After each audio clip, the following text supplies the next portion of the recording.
Hello বন্ধুরা, শেষ মুহূর্তে অভ্রকে বাঁচিয়ে মৃত্যুর হাত থেকে বাঁচিয়ে নিয়ে আসলো সুদীপা। তো বন্ধুরা, কি করতে চলেছে আজকে ধামাকা পর্বের আপডেটে তা জানতে হলো পুরো ভিডিওটি না টেনে একটি লাইক দিয়ে সম্পূর্ণ দেখতে থাকুন। আদিত্য রিসেপশনে আসার জন্য অভ্রকে ফোন করা হয়, তবে যোগাযোগ হয় না অভ্রর সঙ্গে।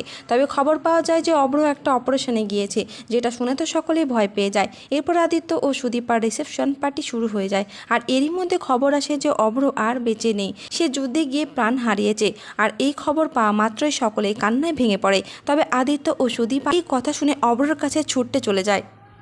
তারপরে দেখা যায় যে অভ্র শ্রাদ্ধের অনুষ্ঠান শুরু হয়। ঠিক সেই মুহূর্তে সুদীপা বাড়িতে ফিরে আসে, আর অভ্রর ছবিতে মালা দেখে অবাক হয়ে যায় সুদীপা, আর বলে যে এখানে কি হচ্ছে। ঠিক তখনই বড়মা ক্ষিপ্ত হয়ে সুদীপাকে অপয়া অলক্ষ্মী বলে অপমান করে ঘাট ধাক্কা দিয়ে বাড়ি থেকে বেরিয়ে যেতে বলে। তবে আদিত্য বড়মাকে বলে, তুমি কাকে কি বলছো বড়মা? বাড়ির লোককে কে অলক্ষ্মী বলছো? দাদাভাইকে তো সুদীপাই বাঁচিয়ে নিয়ে আনলো। এই বলতে অভ্র বাড়িতে ঢোকে, আর সকলেই তখন অভ্রকে দেখে চিন্তামুক্ত হয়। তো বন্ধুরা, তোমাদের কি মনে হয় এবার কি তাহলে বড়মা সব ভুলে গিয়ে সুদীপাকে কাছে টেনে নেবে? অবশ্যই কমেন্ট করে জানিয়ে দিতে পারো তোমাদের মতামত। আর পরবর্তী আপডেট সবার আগে পেতে অবশ্যই চ্যানেলটিকে সাবস্ক্রাইব করে রাখবেন।